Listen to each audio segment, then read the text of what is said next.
Fish love all kinds of bugs and worms, but actually they're just samplers. They'd hit this piece of gum if I threw it in the water. They grow up in an environment that's just full of aquatic insects, and all sorts of organisms too. And they swim around and try everything they see.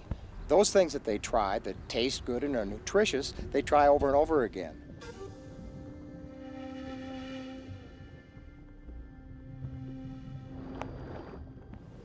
Those things that don't taste good or are undigestible, they spit out and just don't sample anymore.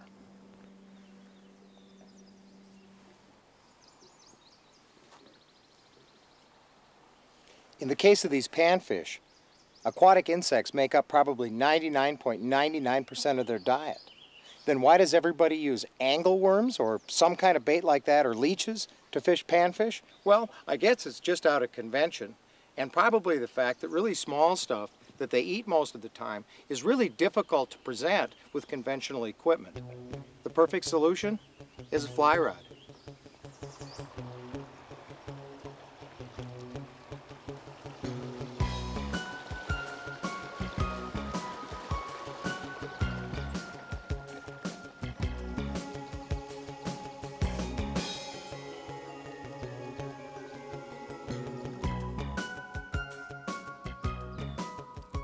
It's early spring with daytime water temperatures in the mid-60s, so the best place to look for sunfish is in shallow bays where they're either spawning or preparing to.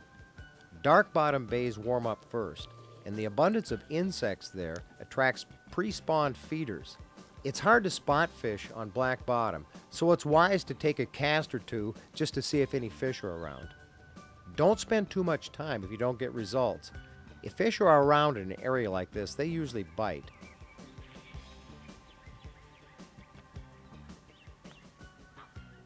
When fishing in heavy cover, to avoid hang-ups, it's best to take a stationary position, then cast in all directions, like the spokes of a wheel. Move twice your casting length, then do it again until you've covered the entire area.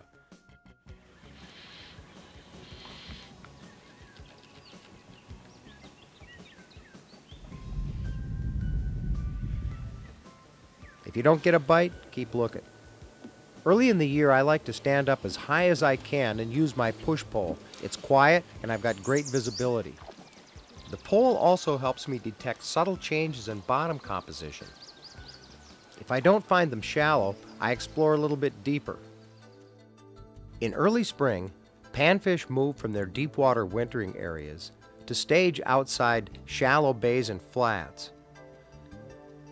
As temperatures warm, they move in, first to black soft bottom bays to gorge themselves in a pre-spawn feeding binge. When temps hit the low 60s, they move to sand where they make nests and do the spawning ritual. Now they don't all spawn at once because all the bays don't warm up at the same time at the same rate. After spawn, as all fish do, sunfish disperse. And I really mean they disperse. They move all around the edges of the lake. They disperse over weedy flats extending from the shoreline. They move out to sunken islands, anywhere there's food or cover. There can be groups of fish in 1 foot of water and 20 feet of water.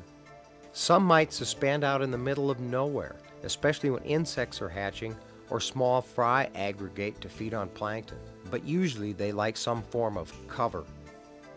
As fall and winter approaches, they return to the stability of deeper water. After that, the cycle begins again.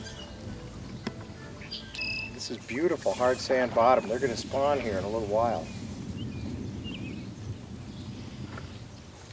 There's not too many up here now. I think I see one bed right there. In fact, I do. Right there. A good pair of Polaroids will double your visibility.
I snuck around in the shallows till I saw a bunch of fish, but unfortunately they were really spooky.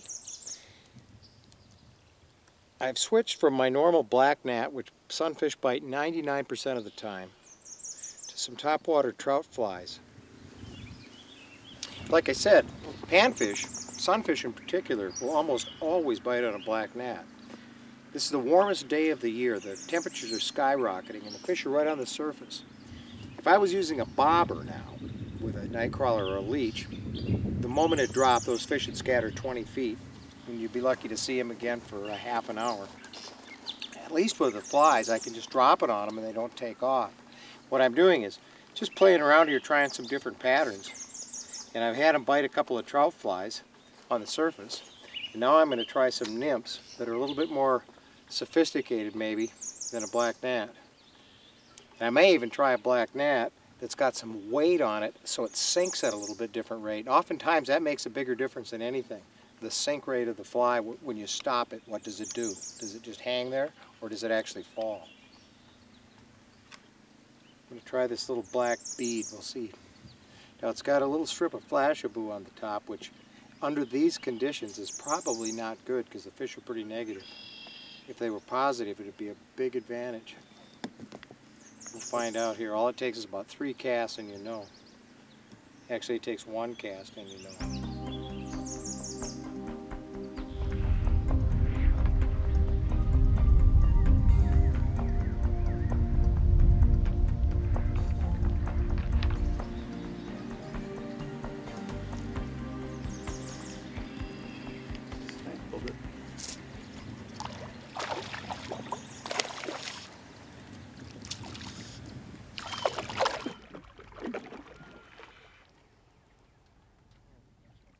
Look at the belly on this thing. Wow. I would say he's pre-spawn, or she. Wow, what a pig. What a little piglet.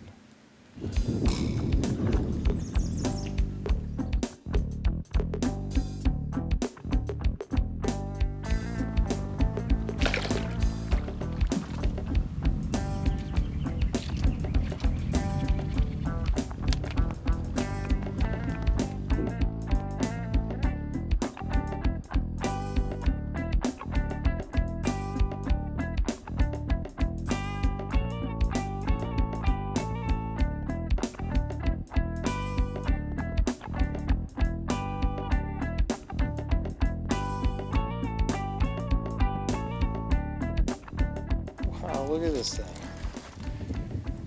That's a whopper bluegill.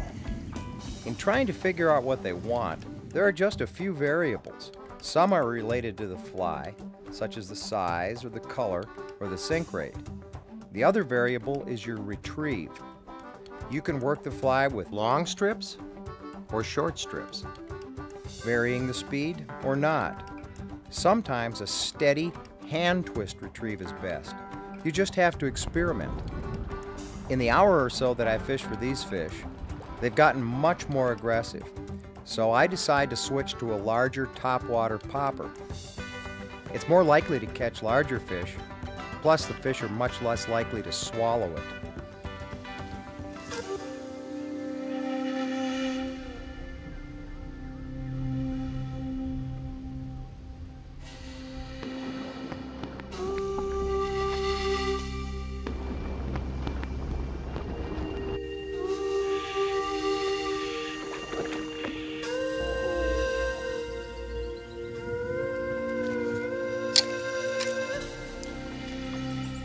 You don't want to use too big of a fly because even a great big hand-sized one like this only has a mouth a little bit bigger than a Cheerio.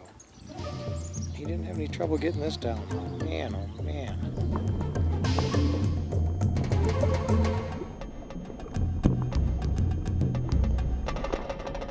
Another great trick is to use 2 flies at once. Usually, I team up an underwater fly with a topwater fly. We'll show you how to rig all this stuff later.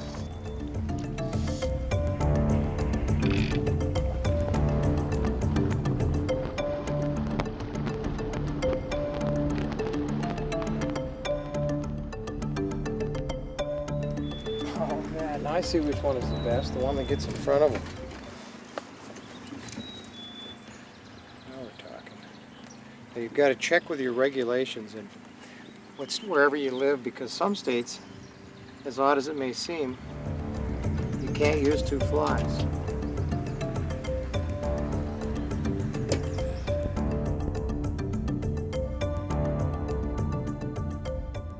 Fly fishing for panfish is not only a great way to learn how to fly fish, it's just plain fun. What would you rather do? Watch a bobber or watch a bluegill blast a popping bug?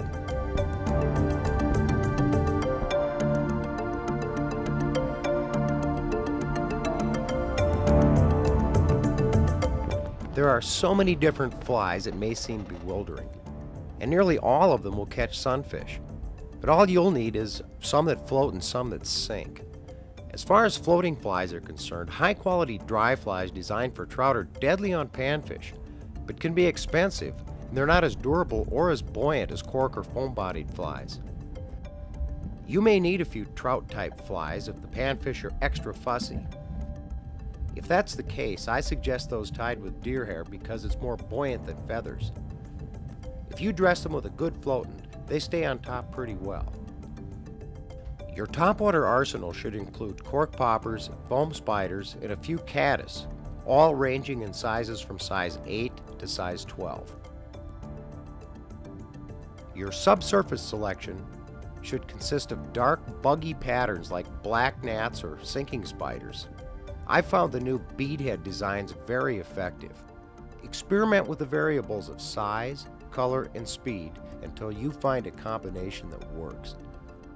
For panfish equipment, a 7 to 9 foot fly rod rated for a number 6 line will work great. Scientific Anglers offers complete balance starter kits starting at under $100. What are the numbers on lines and rods all about? Let me explain. A fly line is designed to deliver a weightless object to the fish. In bait casting, the weight of the lure loads the rod casts the lure, and the lure pulls the line out with it. In fly casting, the weight of the line loads the rod casts the line, and the line carries the fly out with it. How does it work? This fly is almost weightless. With these bushy feathers and wings, it's really wind resistant too. If I just tried to throw it all by itself, it won't go hardly anywhere. But what would happen if I took this fly and a tiny bit of lead, let's say 140 grains of weight, and glued it to the front of the fly, like this?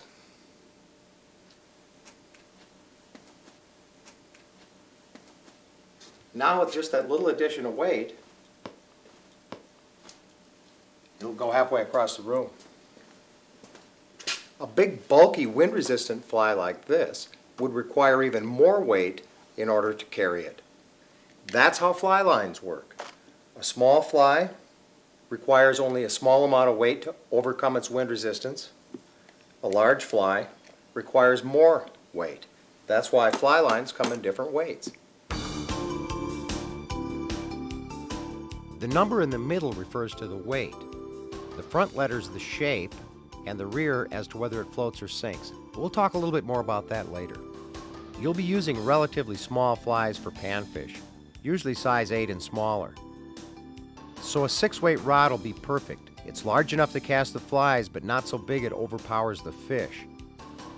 For larger flies, for bass, pike, and so on, you may need a 7, 8, 9, or even a 10.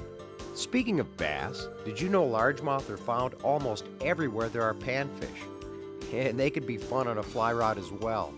My favorite method is top water. You can take what you've learned so far about panfish and directly apply it to largemouth.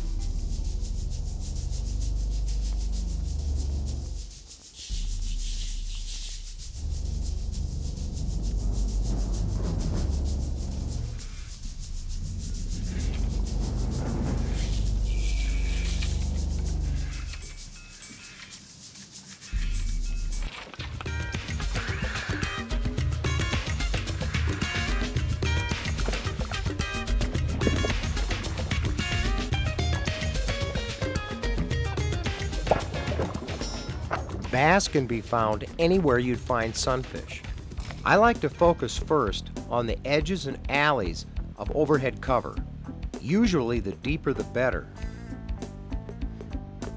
Lily pads are always a favorite because there's plenty of living space underneath them. But almost any aquatic vegetation will hold bass and is worth fishing with a fly rod, especially in clear water. I use 4 different head shapes for bass: poppers, divers, sliders, and skippers. I usually start out with either a popper or a diver, and usually equipped with a weed guard.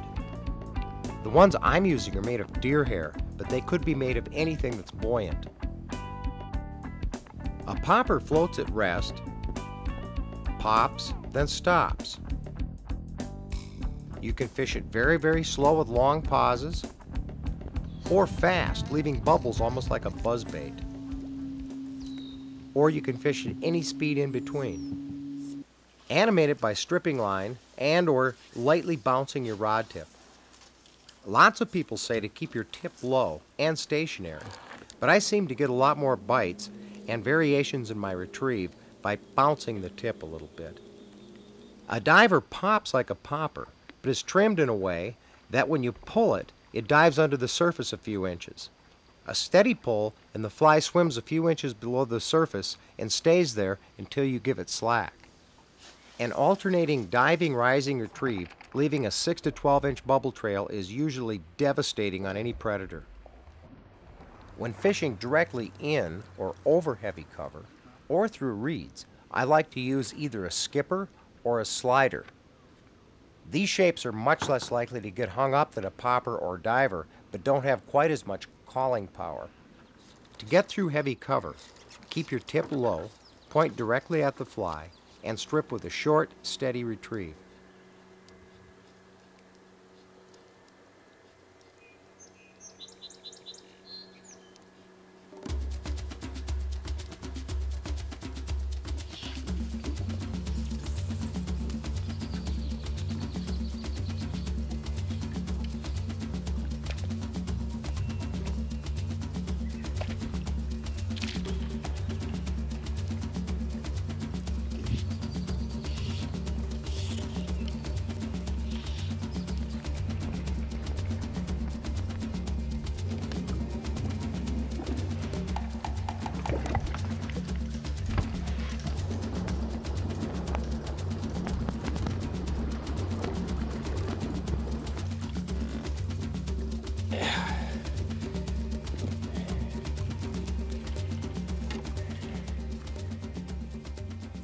Catching largemouth bass on flies is great fun. But you find out right away the large flies don't cast as easily as small panfish flies. If you're serious about learning how to fly fish, you need to practice casting before you go. Let me give you a few pointers and exercises you can do to help get you in the groove. The 2 most important elements in fly casting are stroke and timing. Both are important, but we'll talk about timing first because without proper timing, a perfect stroke won't work.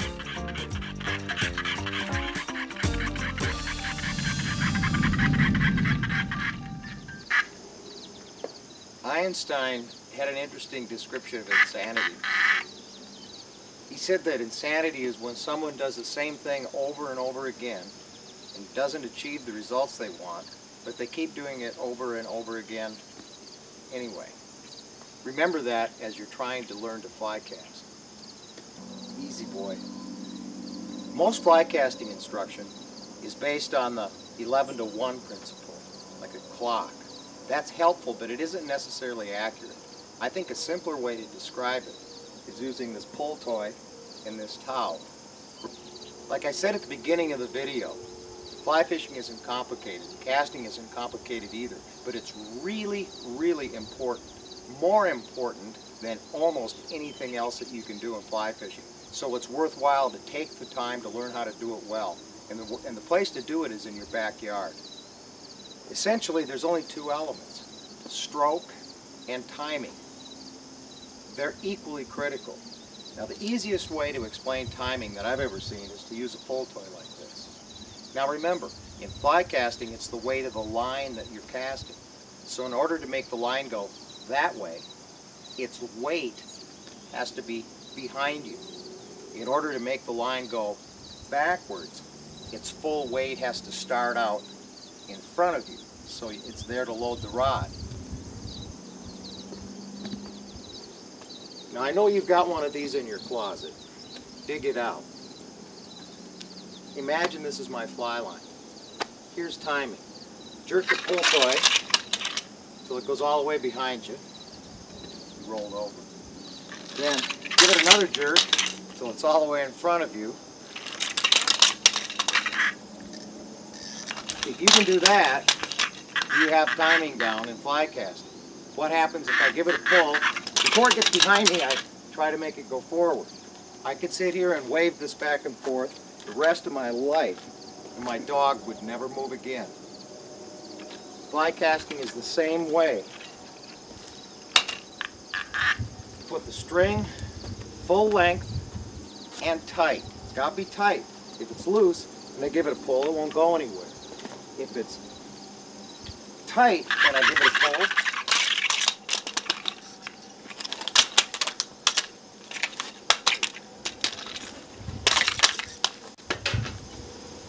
that's timing.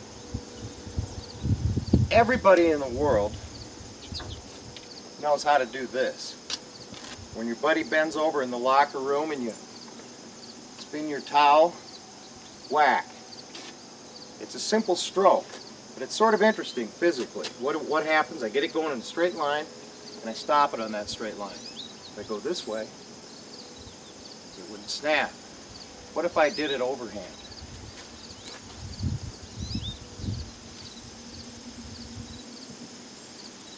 Get going in a straight line, stop it on that same line.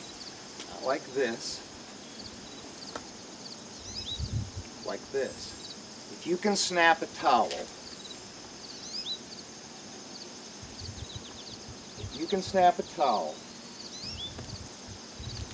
turn it upside down in your head, do it like this,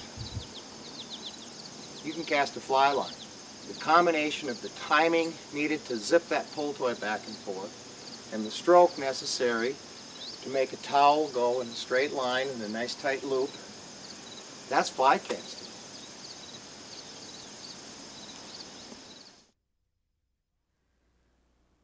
It's often helpful to think about the two planes on which a perfect cast would take place. The first plane is that which the tip has to travel on in order for the line that's following it to form a tight loop. Like with a towel, power must be applied on a 180-degree line in order to form a tight, efficient loop. It must be stopped in order for the loop to form.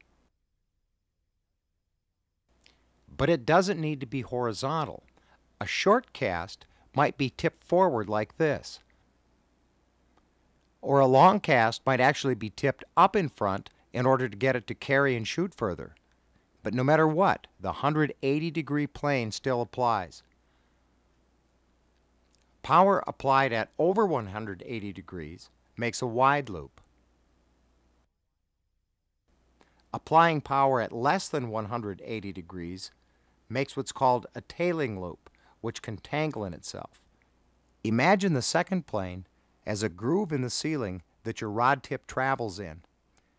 Straying out of that groove with a roundhouse stroke will cause your line to lose energy also. You want to bear these two planes in mind as you practice your mechanical skills. The place to learn how to fly cast is in your yard. You don't want to try to learn out on the water. It'll drive you and whoever's with you crazy. And another important point, you want to start out without a fly. This is just a little piece of yarn that I've tied onto the end of the leader. Under no circumstances use a fly with a hook on it when you're practicing in your backyard. The first exercise is called the pick up and lay down. Its object is to generate a loop that has enough energy to carry or shoot the line out with it on both the forward and the back cast. It'll help you get the feel of loading the rod. You don't want to start out with too much line. We'll strip out maybe 15, 20 feet at the very, very most, and we probably won't even use all that. And just to make sure, to keep it simple, I want to get it perfectly straight with no slack, laying on the ground. Now, you don't have to do it this way, but it's foolproof.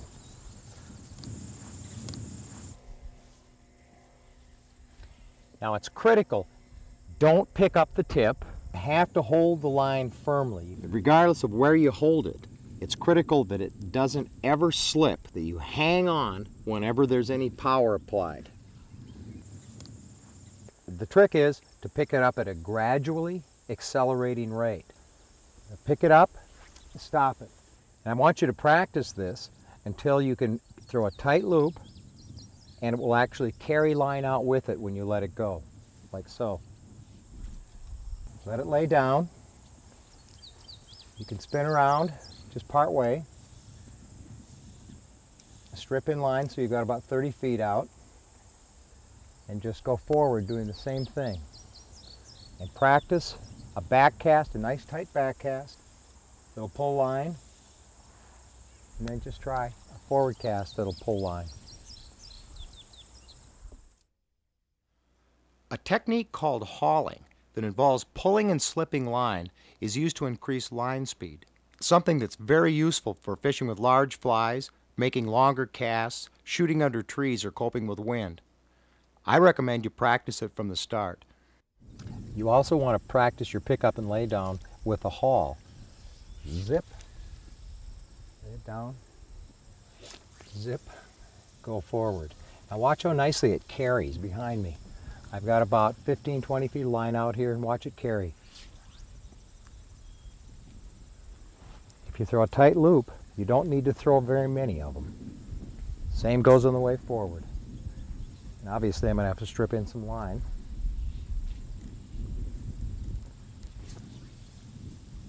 Out it goes.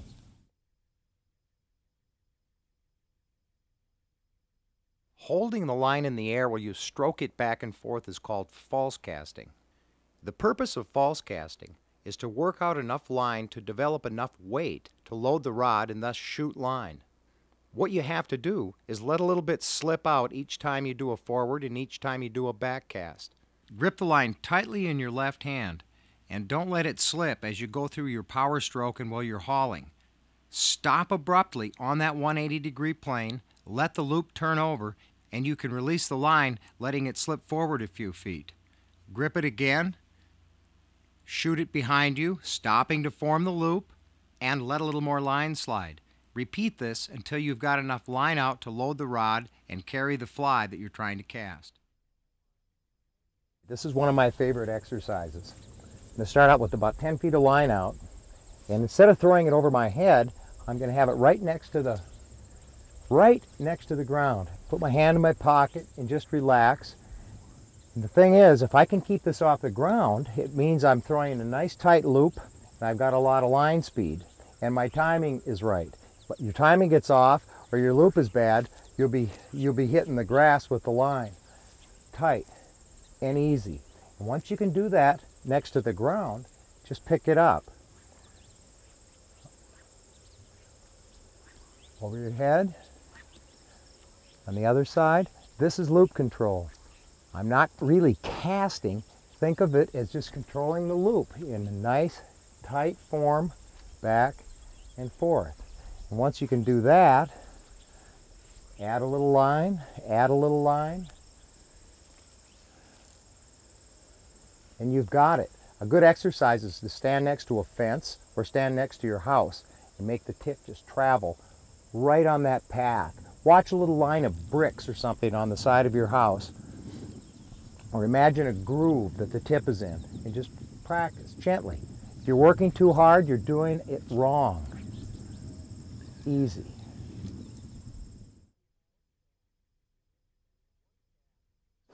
There's one cast that you can't practice at home in your lawn, and that's a roll cast.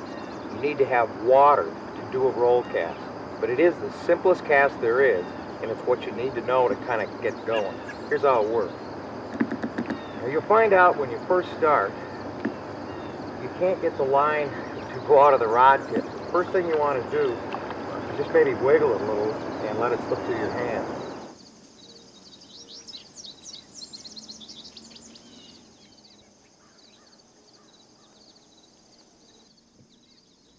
Lift your rod tip to about 1 o'clock.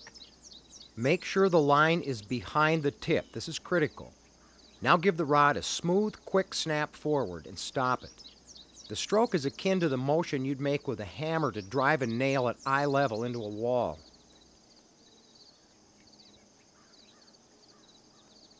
The roll cast can be used either to get the line out in front of you so you can make a back cast, or it can be used to avoid bushes that might catch your back cast in tight quarters.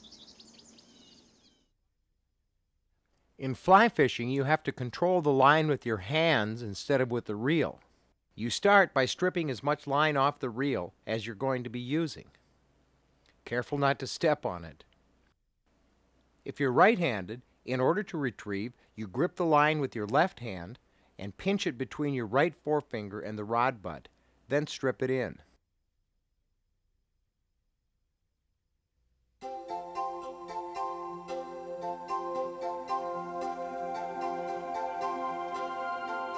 I have to confess, my favorite fly fishing is for smallmouth bass on rivers with topwater flies. Because of the overhanging trees, logs, small targets, and current involved, it's more challenging than fishing on a lake, but well worth the effort. Let's cover the basics you need to know to get started. If you're fishing from a boat, the first thing you have to deal with is boat control. I prefer to use a Minn Kota autopilot because its foot pad is less likely to catch my fly line than standard steering pedals. Plus, in its head it has a compass that keeps your bow pointed upstream. Typical places to find smallies are rocky banks, banks with log jams and tree roots, or in mid-river pools. One thing all good smallmouth spots and rivers have in common is current flowing into them. Usually this means the best banks are on outside bends, and the best pools have got a good shot or a V running into them. When fishing a bank, pick a comfortable distance, and you want to slide the boat along just slower than the current. Cast your fly into little eddies in the bank, above and below all cover, whether it be rock or log. I like to place a cast every few feet and knock on every single door. You'll usually achieve the best results with your fly working at a slightly downstream angle.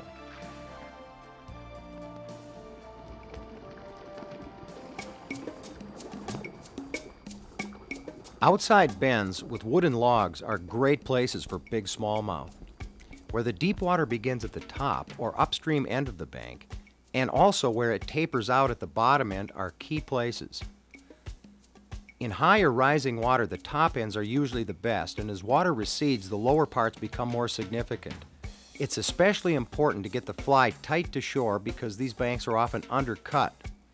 You want to cast above and below every brush pile and every log. Keep the fly running as close as you can to the cover. No matter what, you always want to start at the very top and fish all the way to the very bottom. Don't skip any of it.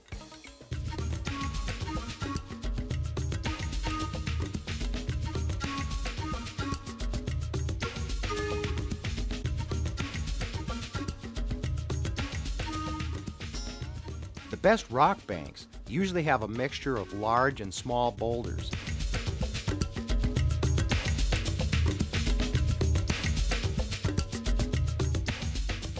Some may also even have submergent vegetation. As I said before, the common element in all good smallmouth areas is current running into it. When fish are holding tight to cover, a fly rod is unequaled for covering water because you don't have to reel the fly all the way back in again before you make a cast.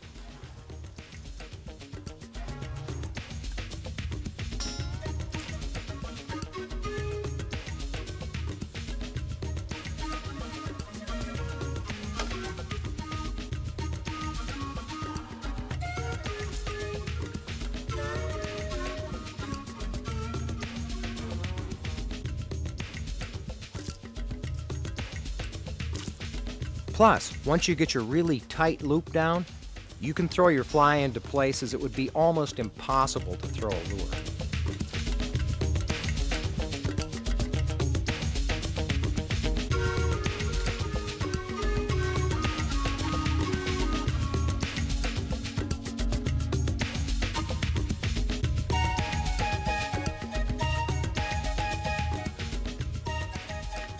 Just like when fishing for largemouth, my favorite surface flies for smallmouth are poppers, divers, and sliders, except I wouldn't use a weed guard. My favorite colors for smallmouth are white, yellow, and chartreuse. You can fish these flies anywhere there are smallmouth. For fishing pools, if I can't get the fish to come up to the topwater stuff, I use a deadly attractor fly called a flash dancer. It's a streamer pattern with a bright, flashy, flashaboo wing.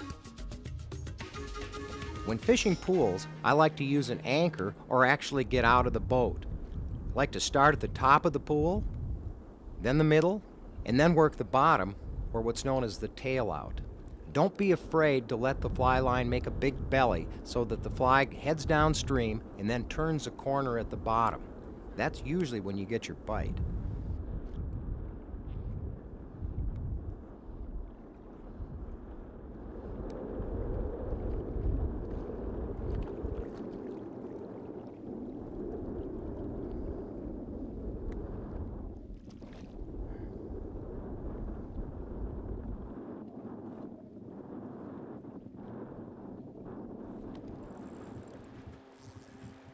In addition to sizes, fly lines also come in 3 different shapes: level, double tapered, and weight forward, like the line I'm fishing with right now.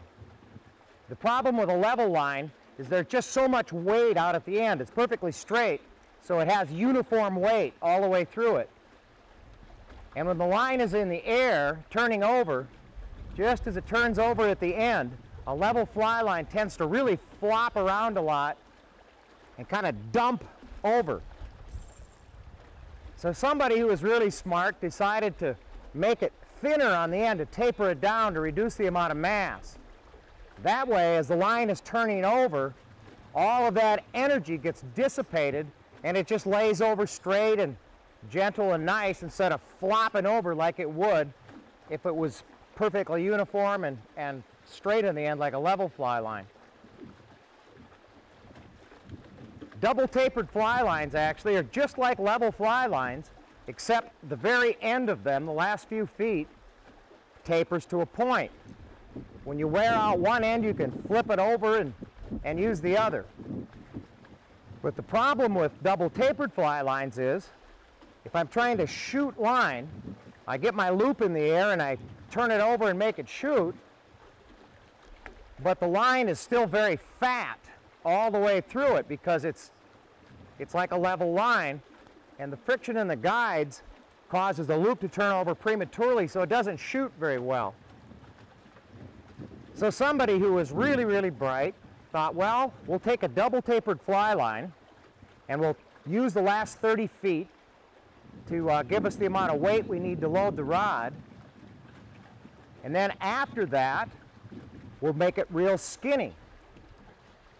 With a weight forward line, all I need is about 30 feet of line in the air, about like this.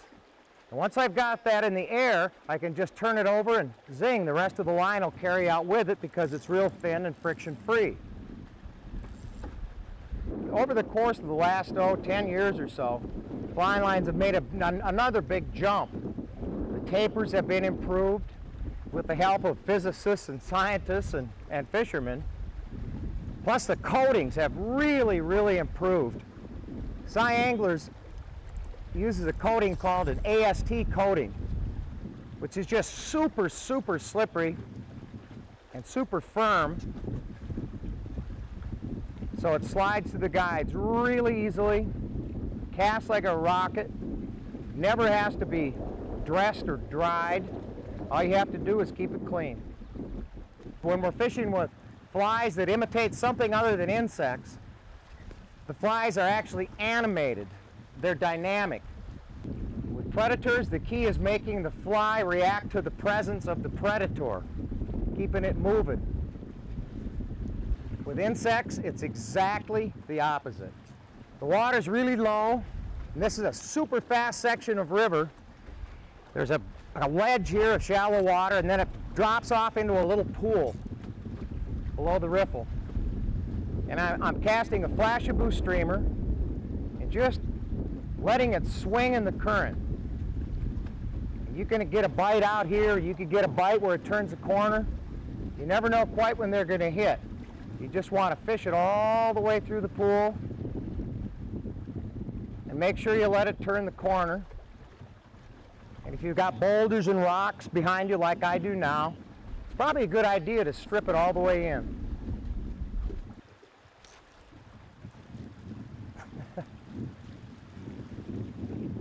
Yeah, there was a little guy behind the rock. How you doing, pal? I'll see you in a couple of years. How about?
If you're starting from scratch, the first knot you'll have to tie is your backing to the fly reel. It consists of two simple overhand knots and looks like this. The main reason for backing in most freshwater fishing is just to fill up the arbor of the fly reel so the fly line lies in larger loose coils and will be less kinky when you first strip it from the spool. When fishing larger fish, you need backing in case the fish makes a long run.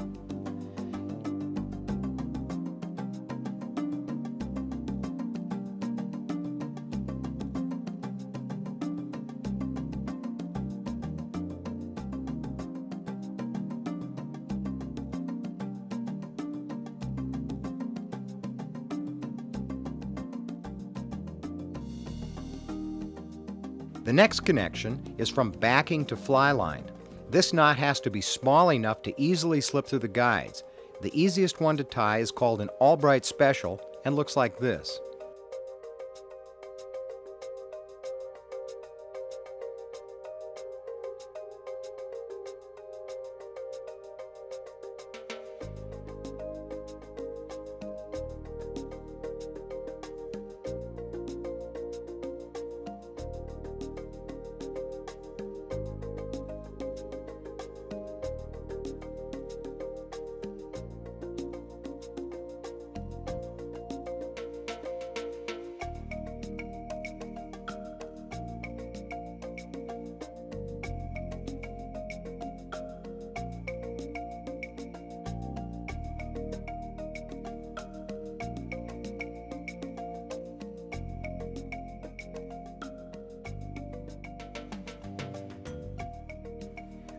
Leaders for bass and panfish could be as short as 4 feet or as long as 9 feet, and range in breaking strength from 2 pounds to up to 20 pounds, depending on cover and the size of the fish. I prefer knotless tapered leaders, but in a pinch, you could use a straight piece of monofilament, although it won't turn over as well.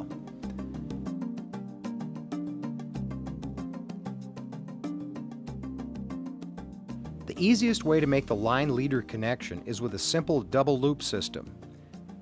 Here's how you do it. If you're interested in learning a less bulky, although more difficult knot, visit the Scientific Angler's website.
After you've changed flies several times, your leader may get too short or too thick.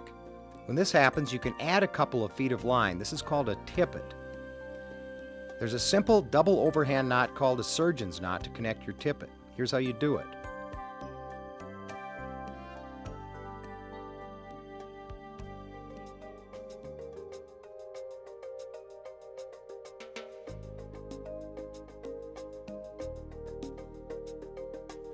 If you trim only one end, you can use the untrimmed line as your dropper onto which another fly may be tied. For pike and other toothy critters, you'll need a leader with a short piece of wire attached. Scientific Anglers now offers a pre-tied toothy critter leader.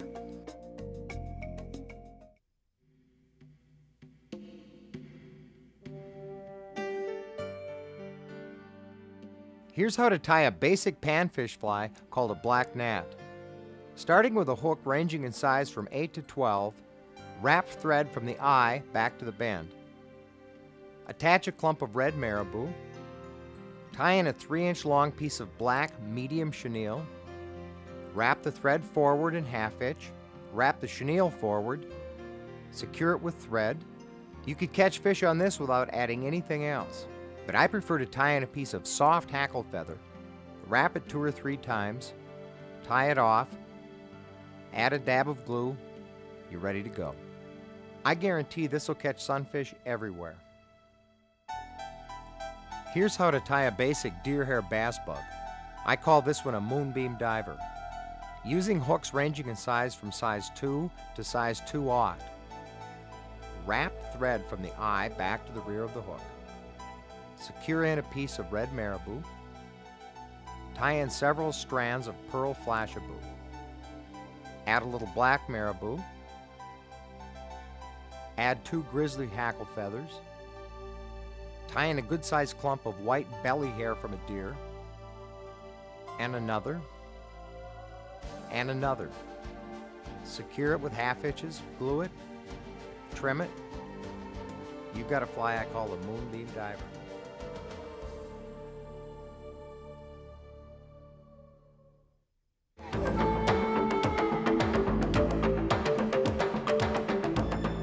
Once you've honed your skills on panfish and bass, you may want to tackle some toothier critters. Northern pike are becoming very popular with fly fishermen, and for good reason. Here's a little glimpse of what it's like to fly fish for pike.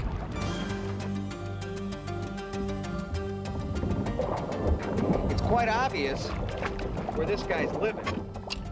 In fact, I think we've got his bedroom, his closet, and his living room connected to the line. Fly fishing for pike is very, very popular in the spring up here now. Only this isn't spring, it's August. The insects, mayflies, just started hatching maybe 2 weeks ago in this bay.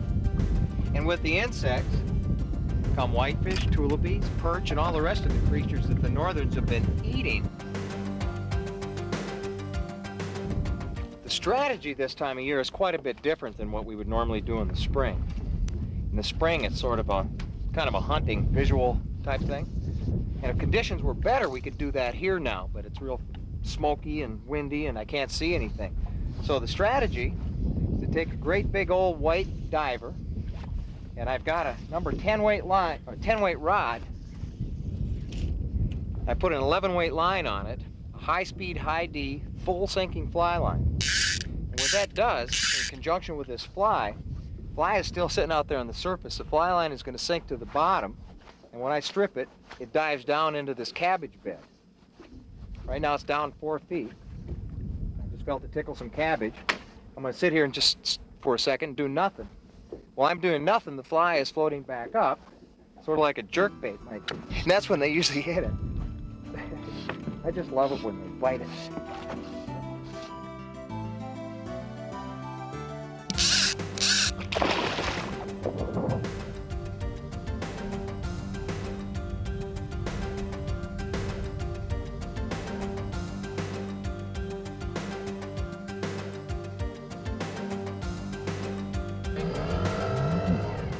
Every now and then I'll actually see a fish that I can't get to bite on the diver. That's when a jigging fly, fished on a floating line, comes into play. Now, 9 cases out of 10, I would use a sinking line with a diving fly. This is a really shallow weed bed, so I'm using my jigging fly with a floating line. When I pull on it, it comes up. When I stop, it goes down. Just the opposite of the other setup. Right there next to the boat. Right there. It's not even a cast away.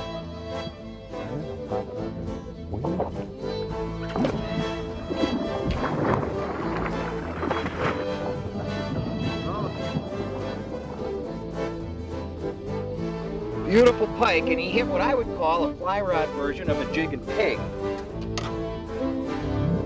But as usual, most of our August fish came on divers. The active ones took them right off the surface, just like springtime.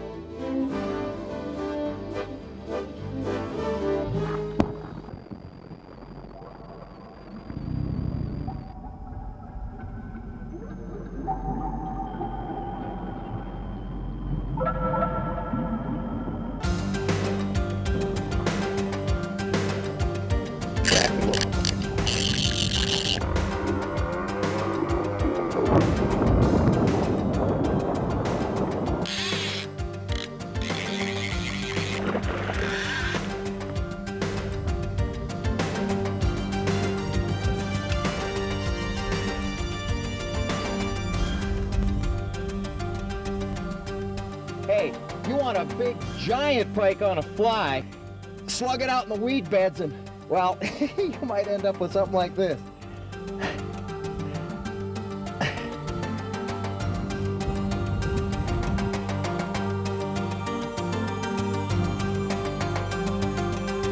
Fly fishing isn't just for trout anymore.